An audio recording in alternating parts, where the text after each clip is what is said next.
Olá, meus irmãos, sejam bem-vindos ao nosso canal para o estudo de mais uma questão de O Livro dos Espíritos. Hoje entraremos num tema pouco estudado pelos espíritas, que são os convulsionários. E para alguém que queira se aprofundar mais, na Revista Espírita do ano de outubro de 1985, tem uma matéria, um artigo muito bom sobre os convulsionários. É só acessar lá no site da FEB. É só procurar lá com paciência que a gente encontra. Mas vamos lá, a pergunta 481 de O Livro dos Espíritos, que Allan Kardec faz à espiritualidade superior. Desempenham os espíritos algum papel nos fenômenos que se dão com os indivíduos chamados convulsionários? Resposta: sim, e muito importante, bem como o magnetismo, que é a causa originária de tais fenômenos. O charlatanismo, porém, os tem a miúde explorado e exagerado, de sorte a lançá-los ao ridículo. Questão 481-A. De que natureza são, em geral, os espíritos que concorrem para a produção dessa espécie de fenômenos? Resposta: pouco elevada. Supondes que espíritos superiores se deleitem com tais coisas? Vejamos o que comenta o espírito Miramês sobre esta questão. Os convulsionários, na doutrina dos espíritos, são os médiuns de hoje e eles devem se educar em todos os sentidos para ajudar na divulgação do Evangelho de Jesus, porque desta forma se faz luz para iluminar todos os caminhos das trevas. Agindo assim, estarão como cooperadores da grande obra de Deus de estender o amor onde quer que seja. É de se notar que a faculdade é uma só no seu interesse pela luz, no desabrochar da alma para a libertação espiritual. No entanto, ela se divide em muitas outras, para dar a expressão de recursos inúmeros no conhecimento e na aquisição do amor.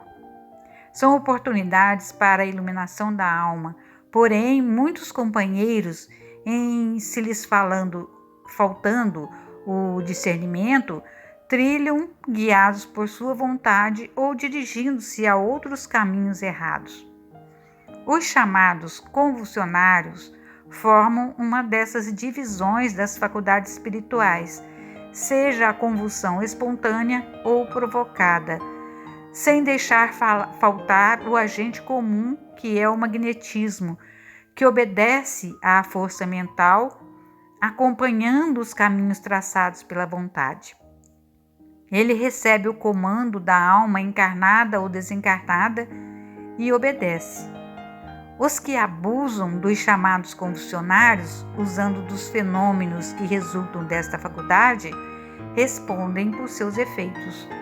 Todos os convulsionários, quando orientados por pessoas ignorantes, acabam caindo no ridículo e sendo por elas abandonados. O hipnotizador procura sensitivos para fazer espetáculos públicos, usa-os à sua maneira, mostrando seus poderes, e desaparece como apareceu, deixando seus tutelados com o sistema nervoso abalado, sujeito a novos desequilíbrios. O magnetismo, o hipnotismo, as sugestões e outras manifestações similares representam força virgem sem inteligência, que obedece cegamente às inteligências que queiram usá-las. Jesus deu a maior mostra de como ser útil usando as forças espirituais para curar, sem especular, para consolar sem estipular preços, para levantar caídos sem exigências, para instruir amando aos sofredores. E a doutrina dos espíritos reforça e mostra as finalidades e como devemos orientar essas forças da natureza, provando assim a bondade de Deus e a sua misericórdia em favor dos homens. Se sabes alguma coisa sobre a força magnética, procura usá-la no serviço da caridade. Mesmo conservando mesmo conversando com o teu irmão, podes usar o magnetismo, impregnando nele teus sentimentos de amor e caridade, de saúde e de paz espiritual. O ser humano, mais propriamente o espírito, é um gerador magnético. Por onde passa, deixa o rastro dos seus fluidos, queira ou não, como mensagem sua, na palavra e nos gestos. Ele serve de instrumento tanto para a luz como para as trevas, dependendo da sua educação espiritual. O magnetismo se faz semente em tuas mãos. Procura usá-lo nas linhas do amor, que a correspondência se fará presente, devolvendo o mesmo amor para o teu coração.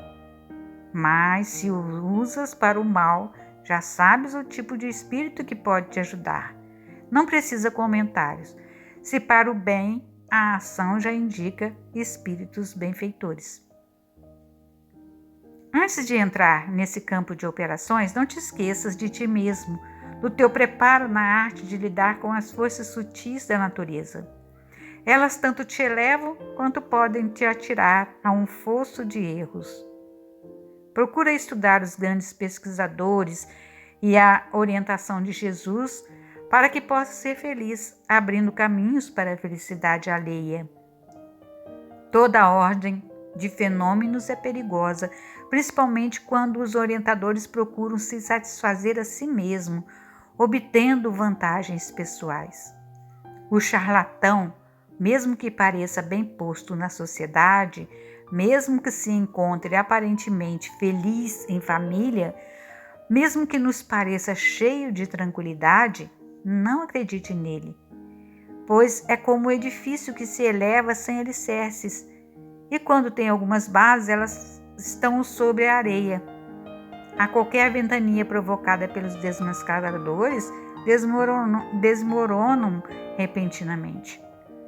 Somente persistem aqueles que fazem tudo por amor, desejando somente a paz das criaturas, amando-as como a si mesmos. Esses ficarão de pé, mesmo que se encontrem em simples residência e sem nenhuma expressão política ou financeira, mas se encontram apoiados pela verdade, honestidade e amor. Os convulsionários devem despertar para o Cristo de Deus, de modo que a vida reta possa substituir o gasofilácio dos interesses pessoais e financeiros.